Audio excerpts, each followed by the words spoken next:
Kesibukan memang sering dialami banyak orang. Pasti kalian juga pernah, atau bahkan mungkin sedang sibuk ngerjain kerjaan kantor, tugas kuliah, sekolah, atau sibuk jadi panitia di sana-sini.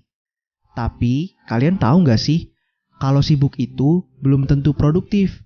Atau jangan-jangan selama ini kalian nggak produktif sama sekali.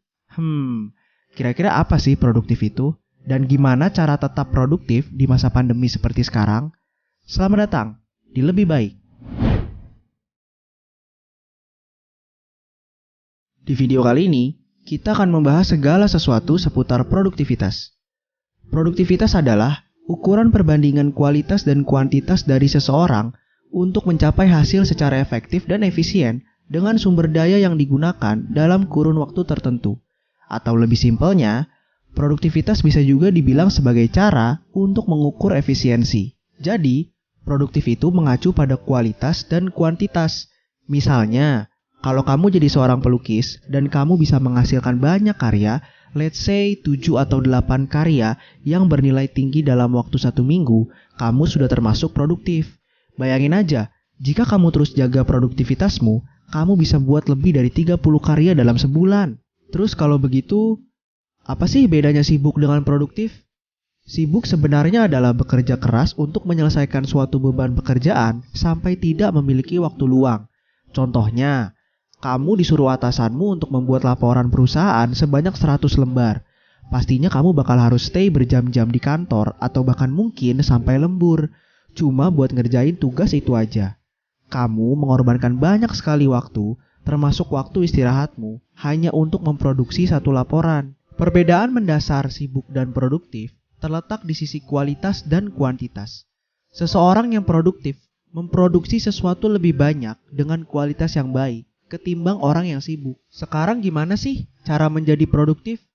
Menurut Tony Wong, seorang ahli manajemen proyek dan produktivitas, kamu bisa mulai dengan memperbaiki kebiasaanmu. Pertama, kamu harus memakai waktu pagimu untuk fokus pada dirimu sendiri. Pagi hari adalah waktu yang sempurna buat kamu untuk mempersiapkan diri menjalani aktivitas. Kalau kamu memulai hari dengan ngecek email, kalender, dan langsung melihat kerjaan kamu, itu bisa membuatmu tidak bersemangat dan tidak fokus nantinya, sebab kamu kurang persiapan dalam menjalani harimu. Kedua, singkirkan kerjaan-kerjaan yang sekiranya tidak terlalu penting. Di sini, kamu bisa mengatur prioritas agar lebih fokus mengerjakan hal-hal penting. Dan usaha yang kamu keluarkan dalam mengerjakan pekerjaan utama akan menjadi lebih maksimal, sehingga hasil yang didapat lebih berkualitas. Ketiga, jangan multitasking. Ini mungkin terdengar aneh, tetapi multitasking dapat menurunkan fokus dan membagi perhatianmu ke banyak hal dalam satu waktu. Hal itu tentunya bisa membuat kamu kurang efektif saat bekerja. Ini bisa menurunkan kualitas dari hasil yang kamu inginkan.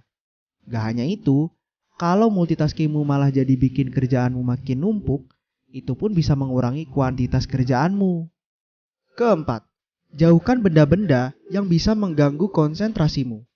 Misalnya handphone, televisi, dan lain-lain. Ini untuk mencegahmu terus-terusan mengakses media sosial dan menciptakan lingkungan kerja yang lebih kondusif. Kelima, lakukanlah pekerjaan-pekerjaan berat sebelum jam makan siang. Tentunya akan lebih baik kalau kamu mulai mengerjakan pekerjaan yang menantang saat otakmu masih segar dan bersemangat. Setelah mempersiapkan diri di pagi hari, menunda tugas berat untuk dilakukan di siang atau sore hari malah akan mengurangi performa kerjamu, sebab energimu sudah terkuras oleh hal-hal remeh di pagi harinya. Keenam, istirahatlah yang cukup.